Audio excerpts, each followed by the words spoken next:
This I can say this is one of the happiest days of my life as a pastor here, and it's really amazing having. Is he looking happy? Are you sure? Okay, if you say so. Yeah, yes. I remember one of the days we were having prayer walk on camp, and I was flying a drone there, and you were talking about the fact that you had a drone with traffic squad, and you wanted us to do something with it, and from there we started something new in traffic squad arm. That's the IT arm with the drone monitoring and all. And then one of the lessons I picked that day was the fact that you are not just a transactional person, you are a transformational person. You meet people, you want to see how you can change things at that point. You want to see how you can do new things. How has this been? How did you get to this level of always being? Or if I'm wrong, you can correct me, sir.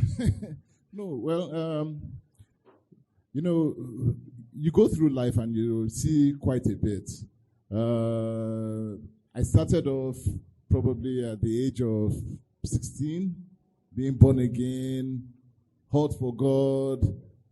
In fact, when I was in school in University of Lagos, when I went in, if I saw you walk around and you are not born again, you're in trouble, you are not escaping, I must hold you down.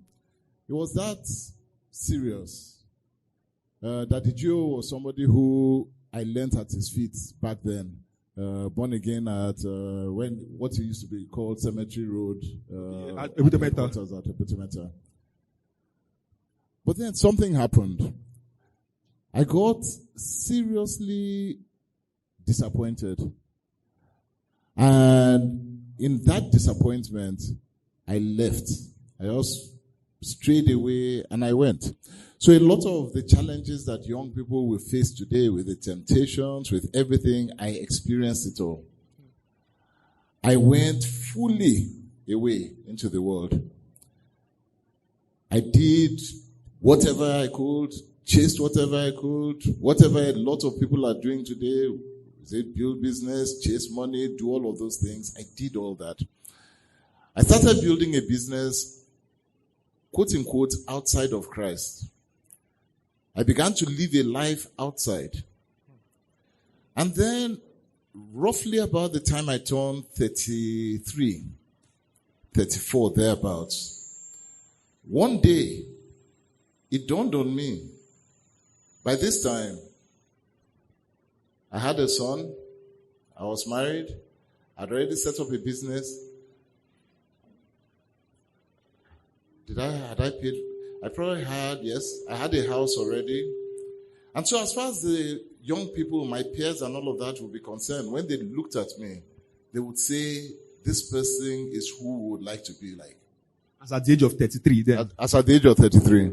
I could go wherever we wanted to. We could go on holiday. We could afford things. The business was already thriving, so we were doing well.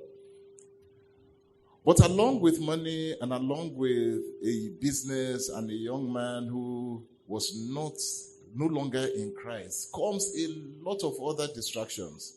So you have distractions with... Can I be frank? Am I allowed? Please, sir. Because I don't know how else to be. No, sir. Please feel free, sir. But there's a back echo. So about 33, 34, by this time, whatever you can think about for a young man who is in money, who is building a business, going out, meeting friends and all of that, you had everything. So I was married, girlfriends, all sorts of things, all sorts of distractions. And one day, I stood up and looked at myself in the mirror. Something had happened the night before. And it got me questioning my life. And I asked myself whether this was what I had been sent on earth to do. I describe it this way, that the Lord opened my eyes. Because I remember clearly coming out of the bathroom, taking a shower that morning, coming out of the bathroom, and looking at the full mirror that was in front of me. But I did not see my image from the outside. What I saw for the first time in a long time, and I've been running. You know, you'll be getting every now and then, I'll come into church, then I'll run away, come in, run away. Does anybody know that feeling? All right. So I'd come in, run away. I knew what I was doing was not right, but I also knew, and I kept giving this excuse, that if I was going to come back, then I had to be ready. So I was giving myself all sorts of excuses and just playing around. But on this day, the Holy Spirit decided that if I leave this boy, if I leave him alone, where he's going to go, his end will not be good. And so my eye was open and I saw myself for the first time in a long time for who I was. And there is a Bible passage that talks about a high priest. And that when he was seen, even though he was a high priest, his garment was totally filthy. Do you know the passage? His garment was totally filthy. He was a high priest. And that was who I am. That's really huge. Okay, so you started business at a young age, and there are so many people here, like there's 70% of people here that are having issues starting their own businesses. They are having issues with funding. They're having issues with ideas, with how to scale, how to run partnerships. How would you, with your own experience, because I know that you have so many things that you do, those that we know and those that we don't know. So how have you over time been able to scale and even start? Okay, so which is the primary question? Okay, the first one is, how do you start? How do you get finances? How do you start a business, or how do you get finances? Okay, how do you start? How do you start? All right. So every business starts first as a small business. It doesn't matter how big, it doesn't matter how large, it doesn't matter whether it's going to be a multinational company and all of that. It starts off as a small company. The main problem and challenge that most people have is that this big dream that they have, they see the end, but they don't see the beginning of it. They don't realize that they have to start small. First, there is absolutely nothing wrong with starting small. There's a principle that I've learned over the years, which will now go into the finance. So the first one, just start small. It's an idea, it comes to you. It is not going to be big to start. Even though what you are seeing is you are seeing yourself as this business that is going to go all over the world, is going to be the greatest, biggest, baddest, whatever company, it will still start small. And most times it's going to start outside, inside your house, in your room, in your car, on your phone. There's not going to be an office in Ikoyi. It is going to start small, where you are located. And if you follow the Bible, it says, do not despise. Don't despise it. Because that is what will take you far. Don't despise it. But even though you are starting small, don't stop dreaming big. But start small, but do not stop dreaming big. So, how do you finance? Financing comes always from three principles, three places, three F's. These three F's have been put in place divinely for anybody and everybody. It's like rain. The rain will fall on anybody. Whether you are a sinner, whether you believe in God, whether you don't believe in God. There are certain principles in life that God put in place for everybody to discover, who discovers their talent, their purpose, or just wants to do some business or something to tap into. Three F's. If you remember these F's, you will never fail. Failure is one F, but that's not the F. It's not the F. Three F's. The first F is friends. The second F is family. And the third F is fools. Friends, family, and fools. Friend.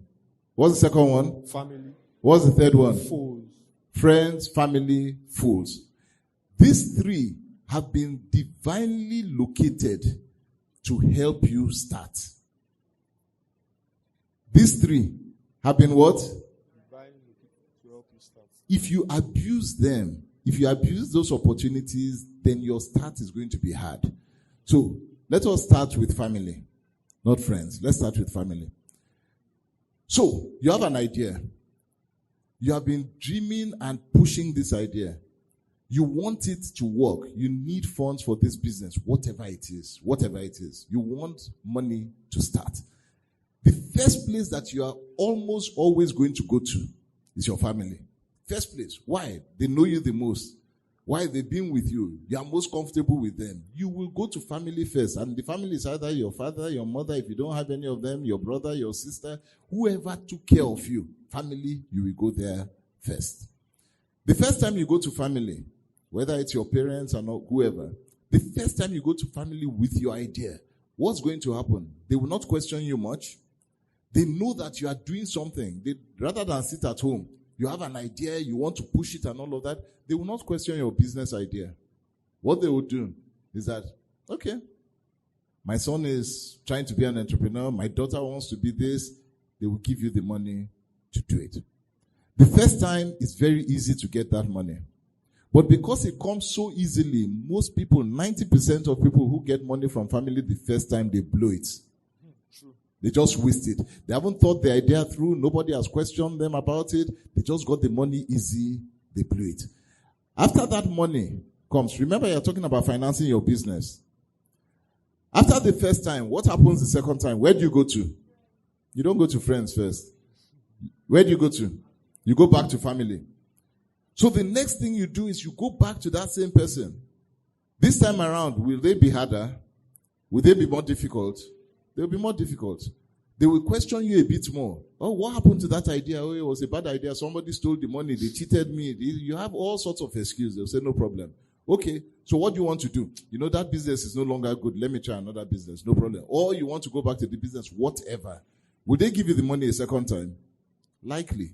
Harder, but likely. You blow it again. It's destroyed, failed completely. And it's no problem failing. You have failed again the second time. Where do you go back? Can you go back to family a third time? Huh? Okay. Maybe. Some people go back a third time.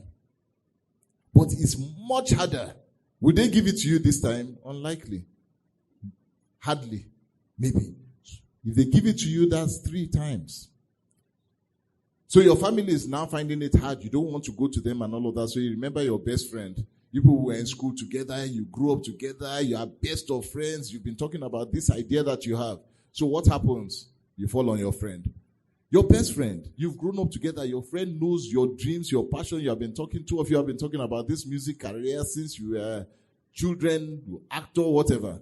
You go to him or her. Will they give you the money? They will give you. First time, you blew it. The money doesn't go far. Can you go back to that friend the second time? You can. If you go back to the friend the second time, what will the friend do? The friend will, yeah. Or even run away from you, Abi. If you come back the third time to the friend after you have failed, what will the friend do? Huh? He will unfriend you. The friend will unfriend you. They will start dodging your calls. When they see you coming, they will dodge. You cannot abuse the money that God has given through friends more than twice. The second time that you abuse it, you can't go back to that friend. Family, not more than 3 times. Friends, not more than 2 times. Understand this very well. Because if you have not gone yet to family to collect money, know that you have 3 chances maximum. The first one easy, the second one harder, the third one very, very hard. But whatever you are going to do, 3 times family. After that, they will not touch you. 2 times friends. So who are the fools? Eh? Who are the fools? Banks. Okay? Who else? Who are the fools? All right. So for sake of time, a fool is somebody who sees you. You walk up to the person, does not know you, has not met you before, and you just go up to that person. But you are confident. You have everything. You have studied this fool from beginning to the end. You know what he likes, what she likes. You know how you can reach them. You know everything. You are prepared. And you walk up to him. And within 3 minutes, you have given your elevator pitch. You have told him why this is the best deal. God knows what, this, that, and all of that. And he sees your passion. She likes what she hears from you. She's impressed with your ability to just walk up and detail everything and just says, you know what, I'll take a risk on you. How much is it that you need? Say, whatever, 100,000, 200, whatever, 10 million, whatever. And he looks at you, she looks at you and says, okay, I will bank on you. Here, take. Then you carry it. 1 million naira, 10 million.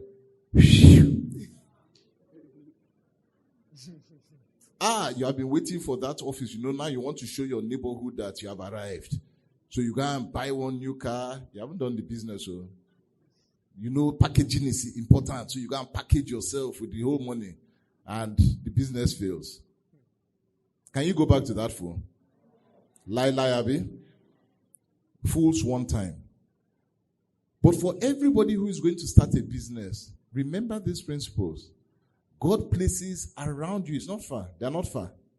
He places around you the things and the ingredients and the people and the ideas that will help you start. Your family will help you start. Friends will help you start. There's a fool somewhere who will help you start.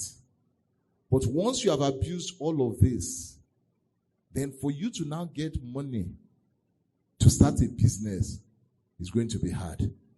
The only way you can start after you have abused all of that is that you are now going to get a job. You are now going to sweat.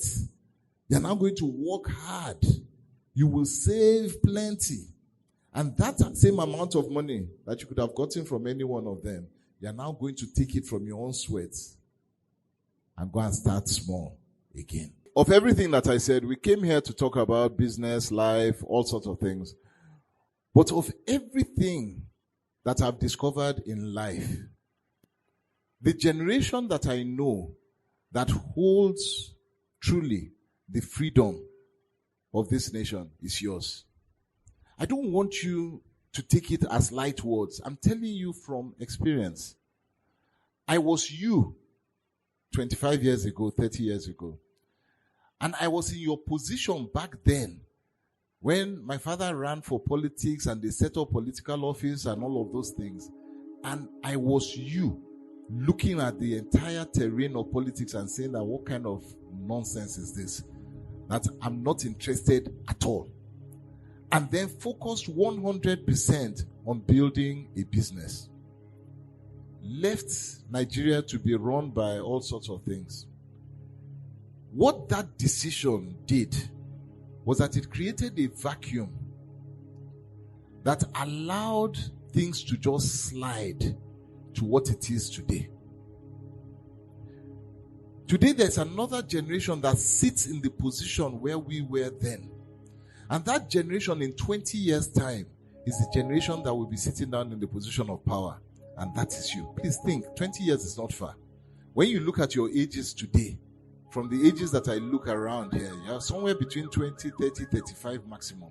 Which means that in 20 years' time, you'll be in your 40s and you'll be in your 50s.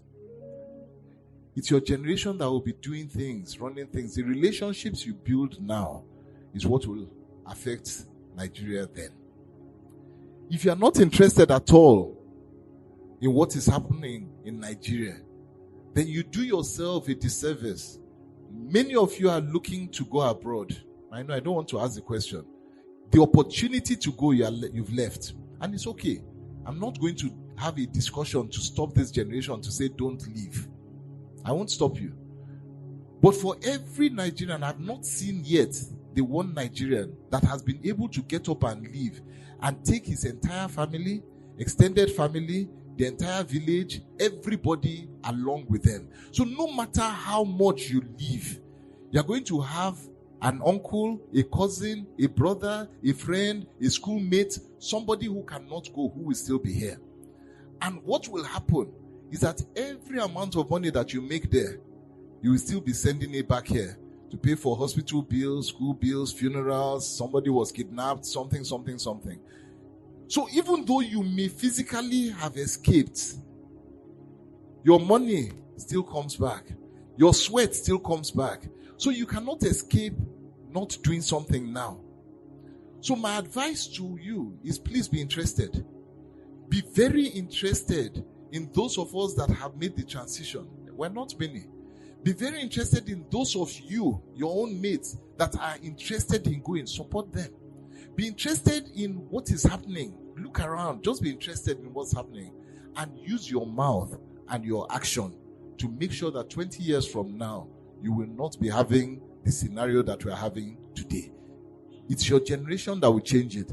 My own role is just to open your eyes and show you the truth, that it's possible. And then carry as many of you as long who want to make that difference to come and make the difference with me.